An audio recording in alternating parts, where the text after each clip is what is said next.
پیغام کا درس دے رہا ہے، محبت کے پاٹ پڑھا رہا ہے، یہ ساری چیزیں درسگاہوں سے ملتی ہے۔ آئیے ہم دیکھتے ہیں درسگاہوں کے اس فیضان کے ساتھ صوفیاؤں کے فیضان کا کیا حصہ ہمیں ملتا ہوا نظر آتا ہے۔ ہم صفہ کی تاریخ اٹھاتے ہیں، وہی ایک کچا چبوترا تھا۔ ہمارے بہت سارے یہاں درگاہ پہ آنے والے پرانے زائرین کے نظر و فکر میں وہ خیال اور وہ منظر ہوگا جب کچی خانقاہ تھی، لوگ آیا کرتے تھے، عرسوں کے موقع پر اسے لیپ پوت دیا کرتے تھے اور اس کے ساتھ ایک اچھا خاصا انتظام ہوتا تھا، سادگی کے اندر حسن اس طرح سے قربان ہوتا ہوا نظر آ رہا تھا۔ ہر کوئی اپنے پیر کی اداؤں کے ساتھ اپنے شیخ کی بارگاہ سے ہوتے ہوئے اپنے فیضان کا حصہ تلاش کر رہا تھا۔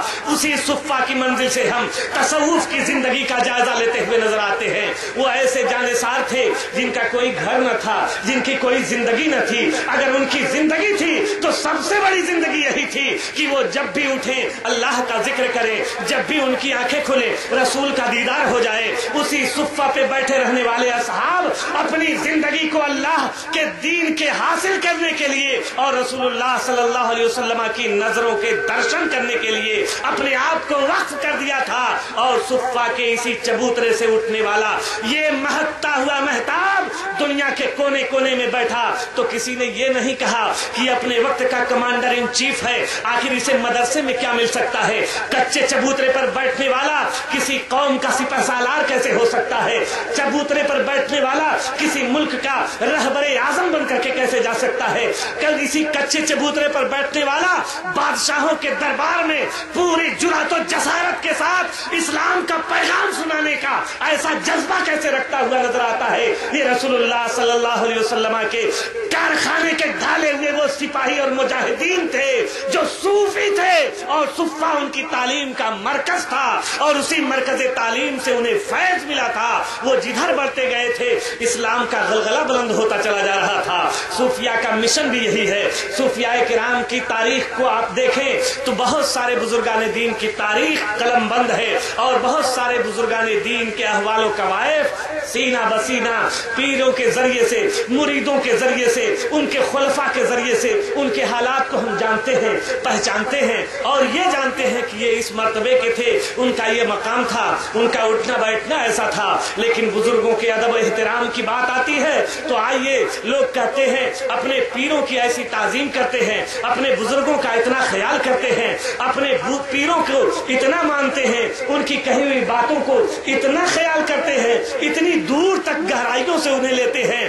کیوں نہ لیا جائے؟ پیروں کا معاملہ، بزرگوں کا معاملہ، تصوف کا معاملہ، بیعت کا معاملہ، عقیدت کا معاملہ ایک ایسی حقیقت کا معاملہ ہے جس حقیقت سے کسی طریقے سے انکار نہیں کیا جا سکتا ہے، اس لیے کہ بیعت کا یہ تسلسل اگر غلط ہوتا تو بیعت رضوان کے موقع پر مصطفیٰ جان رحمت صلی اللہ علیہ وسلم اپنے ہی ہاتھ کو دوسرے ہاتھ پر رکھ کر کے یہ نہ فرماتے کہ یہ عثمان کا ہاتھ ہے۔ اس طرح سے بیعت کا تسلسل بھی پتہ چلتا ہے اور اس سلسلے کی کڑی کا بھی ہمیں اندازہ لگتا ہوا نظر آتا ہے۔